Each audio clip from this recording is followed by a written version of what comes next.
Constituição Mineira, como a de outros estados, completou 30 anos em outubro deste ano. Qual é o papel das cartas na vida dos estados e do cidadão? É hora de mudar ou preservar os textos dessas 3 décadas? Esses são os principais temas de hoje do Pensamento Jurídico, uma produção da Associação dos Magistrados Mineiros, a AMAGES.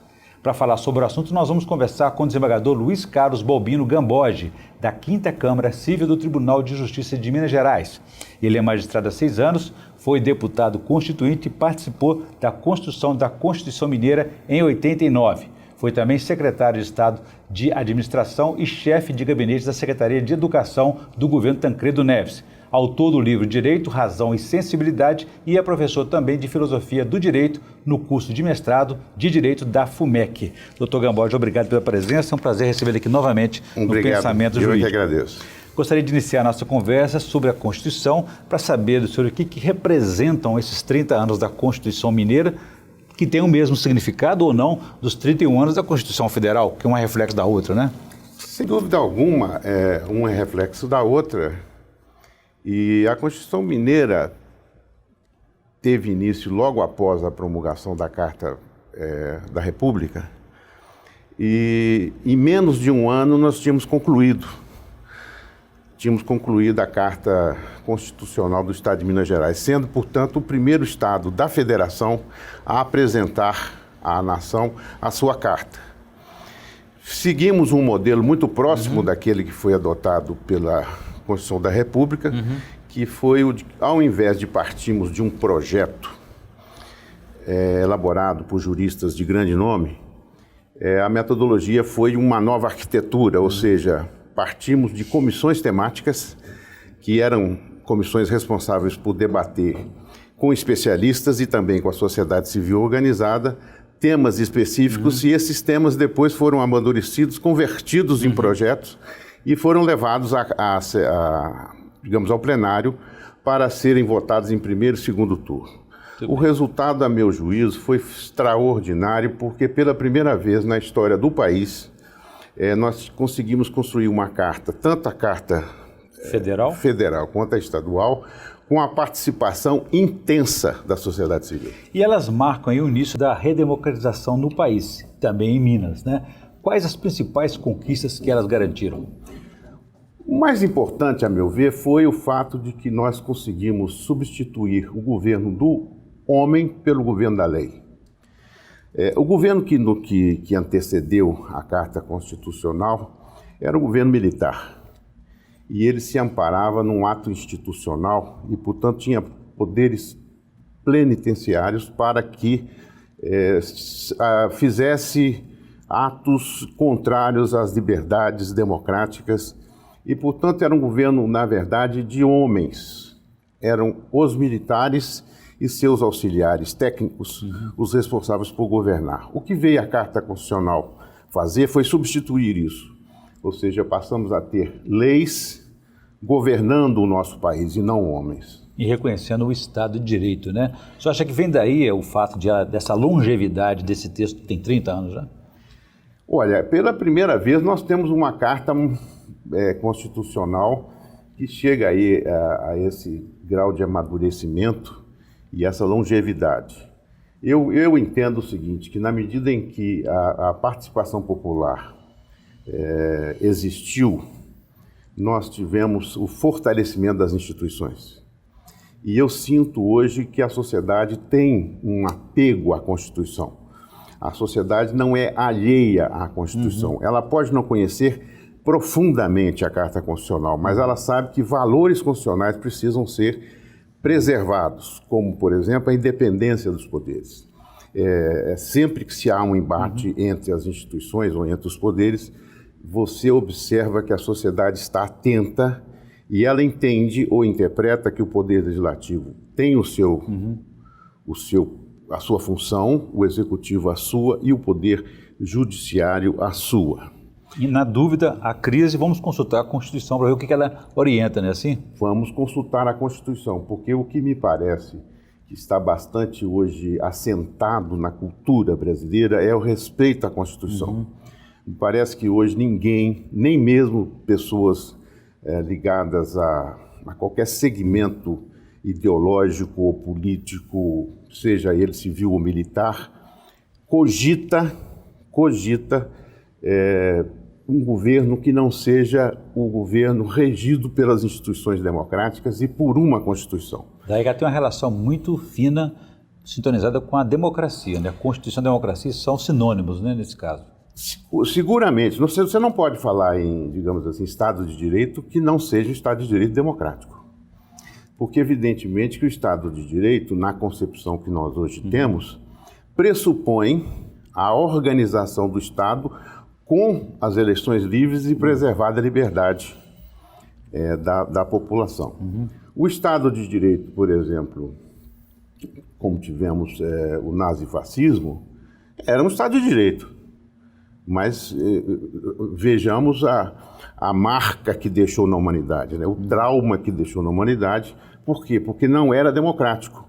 Ou seja, embora Estado de Direito, o Estado era autoritário, todo o poder ficava no Duce ou no Führer, e esses dois governavam o Estado como pessoas e não se submetiam rigorosamente às leis do país. De quem é esse direito, né? Porque isso é importante, que a Constituição estabeleceu os direitos humanos. E o que é interessante é que, para o cidadão, ela é uma referência, uma bússola para reequilibrar uma relação do forte com o fraco. Mas sobre isso eu gostaria que o senhor falasse no próximo bloco. A gente volta em instantes.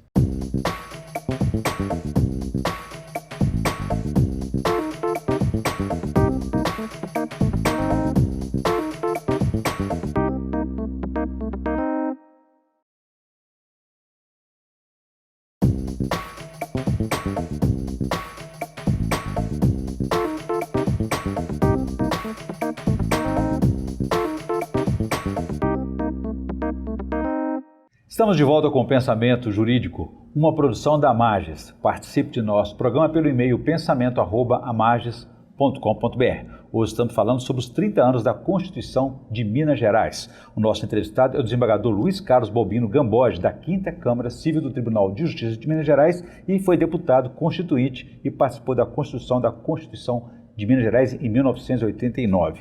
Doutor Gamboge, deixei para o senhor uma questão no bloco anterior a respeito da questão o que é o direito, na verdade, né? Porque o Estado de Direito Democrático, ele significa exatamente o direito humano. Os direitos humanos são aí o eixo dessa carta, dessa bússola, digamos assim. E para o cidadão é importante que para ele dá um equilíbrio entre o que é o forte e o fraco. Se a pessoa está sendo lesada ou prejudicada, procura saber na Constituição qual que é o direito dela perante essa situação, traz esse equilíbrio, não é isso? É verdade. A civilização ocidental pode ser rigorosamente dividida em dois momentos. O momento em que tinham direitos apenas os ricos e poderosos, né? E a partir do século XVIII, em que cresce a consciência social e política de toda a sociedade, e no século XVIII em diante nós começamos a viver aquilo que Hannah Arendt chama de a fase do direito a ter direitos. Portanto, hoje nós temos, ainda que possa haver interpretações diferentes das que eu faço, nós temos sociedades ocidentais organizadas, democráticas, em que todos os segmentos se fazem presentes, evidentemente que construindo um consenso mínimo em torno da Carta Constitucional. Há quem diga, por exemplo, que, numa visão marxista, digamos que os operários não têm representação política e jurídica, no que eu discordo, porque inúmeras leis sociais que incomodam profundamente segmentos empresariais são direitos sociais conquistados pelos operários e estão preservados para que os operários tenham esses direitos. Eu posso me referir, por exemplo, ao direito à saúde, assistência à saúde e também o direito à educação, para ficar em dois direitos sociais que são direitos de toda a sociedade, mas atendem, sobretudo, aqueles que são menos favorecidos. Falando também sobre uma história, uma herança maldita de nossa história, a questão do racismo, né? Hoje na Constituição é proibido o racismo, embora ele exista, né? Mas a própria história da escravidão no Brasil, ela foi um processo que nunca reconheceu o Estado de Direito e os direitos dos negros, na medida em que a própria abolição ela foi um processo gradual em que as leis foram feitas antes de chegar à plenitude da liberdade, né? A ponto de que sempre seguraram ali os negros naquela condição. Verdade. Né? Os negros, enquanto escravos, eles não eram considerados pessoas, portanto, não eram sujeitos de direito. Isso significa que eles eram considerados coisas, objetos. Tanto é assim que, se você for ao tribunal e visitar o museu, você vai encontrar o inventário de Dona Beija, em que ela deixa para suas filhas terras, algumas reses e escravos, que eram coisas, portanto, transmissíveis mediante o processo de inventário. Essa foi uma fase terrível da história da humanidade, em especial da história brasileira, que ainda não foi devidamente estudada. Até porque a desigualdade está aí permanentemente, E com reflexo dessa escravidão. um dos erros, a meu juízo, um dos erros inaceitáveis de Rui Barbosa foi exatamente trabalhar para que fossem incineradas todas as lembranças que relacionassem a escravidão no Brasil. Isso deixou um vazio histórico que tem até hoje nos deixado sem muita clareza acerca de como foi a selvageria, a barbaridade que prevaleceu naquele tempo. Mas já há alguns autores trabalhando, há um livro muito interessante lá, lançado como tese por uma universitária na Bahia, que se chama Uma Questão de Cor, em que ela encontra, assim, no sótão de uma igreja, uma série de documentos que foram preservados, e dali ela vai construindo a sua tese e vai tirando dali elementos para mostrar não só a cultura negra, o sofrimento da cultura negra, mas também a sua força. Ou seja, o quanto que o negro contribuiu positivamente para a construção do nosso país e o quanto que ele construiu positivamente também para se rebelar ou para criar uma consciência de resistência contra todo tipo de opressão. Muito bem, doutor Gamboja, eu gostaria que o senhor avaliasse também as conquistas sociais, porque depois da Constituição aí veio essa determinação de que os governos precisam aplicar um percentual mínimo para a educação e para a saúde, para a pesquisa também científica. Isso trouxe uma proteção social maior, não? Seguramente, embora que, por exemplo, no caso da Constituição de Minas, eu fui o presidente da Comissão de Ciência e Tecnologia.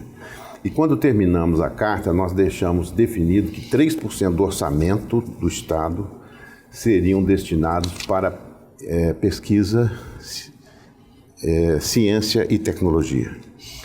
Pois bem, o primeiro governo não cumpriu, o segundo não cumpriu, depois o Tribunal de Contas passou a fiscalizar essa questão, os governos começaram a apresentar emendas e hoje nós estamos num número extremamente menor, em torno de 0,5% do orçamento destinado à pesquisa.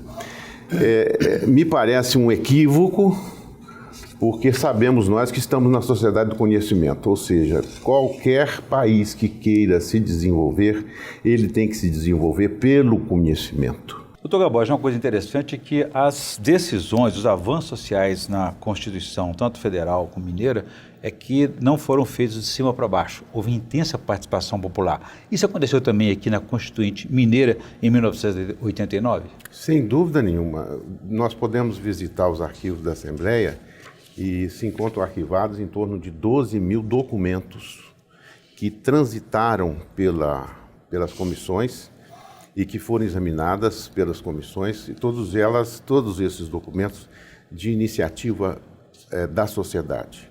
Trabalhamos 10 mil emendas, dessas 10 mil emendas fomos consolidando um ponto com outro, pegando o que é convergente, o que não é convergente, até chegarmos à carta como ela está. Refletindo as demandas e os anseios do cidadão. Sim, refletindo as demandas e os anseios da população, e também com muitas iniciativas populares, ou seja, emendas ou projetos que nasciam da sociedade e que eram apresentadas por um parlamentar e discutido durante as discussões de... E ainda hoje se discute, tem essa possibilidade de fazer a participação popular. Sim, né? porque tanto a Constituição Federal quanto a Constituição do Estado deixaram essa abertura, que é exatamente a da iniciativa popular em projetos de lei. Quer dizer, o Brasil já teve várias experiências, inclusive a Lei 41A, que é a do sufrágio, né? Ou seja, o antigo compra do voto, que é exatamente uma norma que foi mobilizada pela sociedade, que hoje tem uma eficácia plena. Ainda ontem, o prefeito de Bom Despacho foi afastado, quer dizer, foi cassado pelo Tribunal Regional Eleitoral em função de infração às leis eleitorais. Muito bem. E ainda hoje o que a gente mais se ouve são apelos aí por reforma tributária, reforma previdenciária, reforma política. A Constituição tem um tempo de validade? Por que isso? Só falar sobre isso para a gente no próximo bloco. A gente volta em instantes.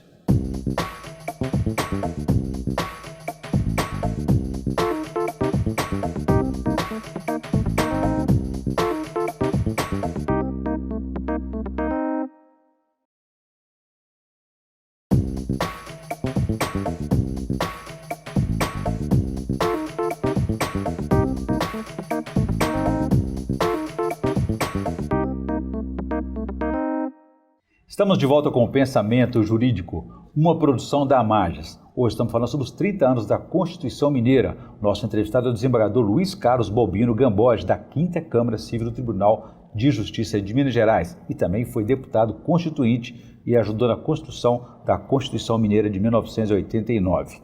Doutor Gamboge, então deixei para você uma questão no bloco anterior, é que hoje a gente ouve muito apelo por reforma da Previdência, a reforma tributária, a reforma política. Por que isso? A Constituição, ela tem um texto, tem um tempo de validade? Eu não diria isso. Eu me lembro que na promulgação, o próprio presidente da Assembleia, o deputado Ulisses Guimarães, no seu discurso disse: a Constituição não é perfeita. Ela própria o confessa ao prever a sua própria reforma. Portanto, divergir sim, descumprir jamais. São palavras de Ulisses Guimarães. O que eu quero dizer é que o tempo, evidentemente, ele atua sobre todas as coisas. Dinamismo do direito, da sociedade? Da sociedade. A sociedade de 88 é completamente diferente da sociedade contemporânea. Sob o ponto de vista científico e tecnológico, nós tivemos mudanças extraordinárias, né? Na área de computação, na área do telefonia, enfim, muitas mudanças. Tecnologia ajuda ou atrapalha nesses casos? Olha, é possível que nós tenhamos dificuldade com a tecnologia um pouco mais à frente, porque da forma como ela vem se desenvolvendo, é possível que em um determinado momento ela venha a criar um conflito entre a soberania popular e a influência da própria tecnologia na formação dessa soberania popular. Hoje tem conflito até sobre o que é verdade e o que não é verdade. Exato. O fake news. Fake news que tínhamos também no passado, mas de uma maneira bem diferente. Uma escala menor. Uma escala menor do que... Mas o que eu digo é o seguinte, o tempo, ele não perdoa, o tempo avança, o tempo não para. Mas apesar disso aí, o senhor acha que, por exemplo, situações conjunturais da economia devem influenciar uma mudança constitucional? Por exemplo, em Minas Gerais, o governador quer retirar da Constituição um impedimento de venda de empresa estatal, que obriga a consulta popular antes de uma privatização. Ele quer mudar isso. O senhor acha que isso é também interessante? É possível? Não, observe, essa emenda que proíbe, quer dizer, que exige um referendo na hipótese de venda de empresas estatais, foi uma iniciativa do governador Itamar Franco. Depois da Constituição Depois da Constituição. Foi emenda, no caso. Uma emenda. Portanto, veja, não nasceu com a Constituição. Rigorosamente, todos nós sabemos a posição do governador Itamar Franco, que era um nacionalista convicto, e ele lutou muito para proteger as empresas do Estado de Minas Gerais e deixou essa, digamos assim... Essa trava, né? Essa trava. E o governador vai ter que, evidentemente, nessa conjuntura, se ele quiser levar adiante o programa que ele está apresentando à Assembleia já é mais liberalizante, né? Ele vai ter que enfrentar o diálogo com os parlamentares e com a sociedade brasileira e mineira, sobretudo, para saber se tem ou não condições políticas de se viabilizar o processo de privatização das estatais mineiras. Porque nós temos na própria Constituição Mineira 40 emendas já. Quer dizer, as emendas são suficientes para poder ir ajustando o texto constitucional à nova realidade, aos novos tempos?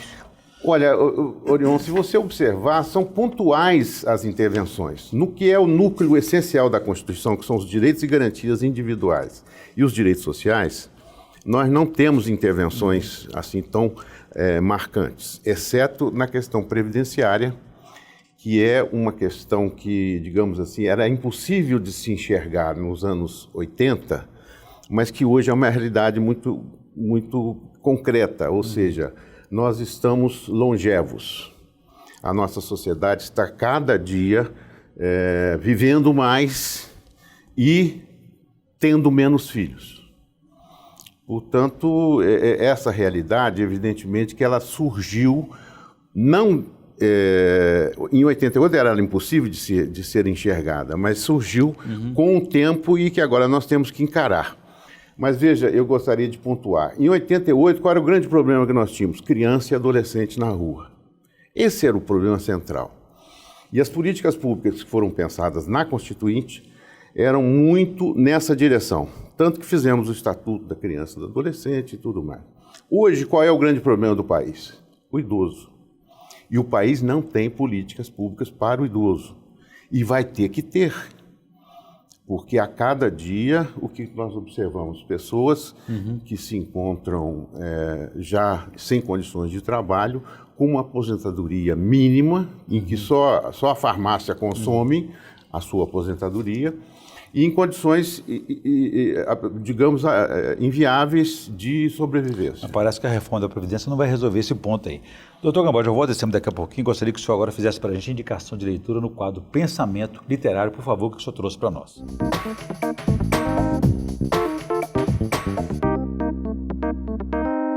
Eu gostaria de aproveitar-me desse momento para indicar àqueles que estão nos acompanhando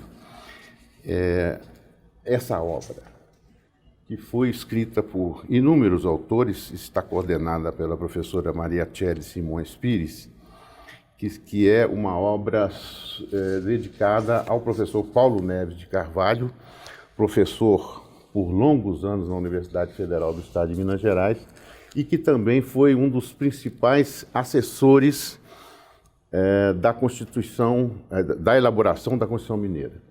Tem aqui inúmeros textos e eu recomendo que aquele que gosta do direito não deixe de ler essa obra, porque vale a pena. Doutor Gamboge, só para a gente encerrar o nosso programa, então, se a democracia inspirou a Constituição, hoje nós vivemos um momento de muita turbulência, em que a polarização está muito radicalizada e as opiniões, os diferentes, não estão sendo muito aceitos pelos outros. Gostaria que o senhor comentasse sobre isso aí em um minuto. Olha, o que eu observo é o seguinte: o Brasil, desde 88, ele fantasiou um pouco a sua realidade política. Nós tínhamos o quê? Todos os partidos com um só ideário político.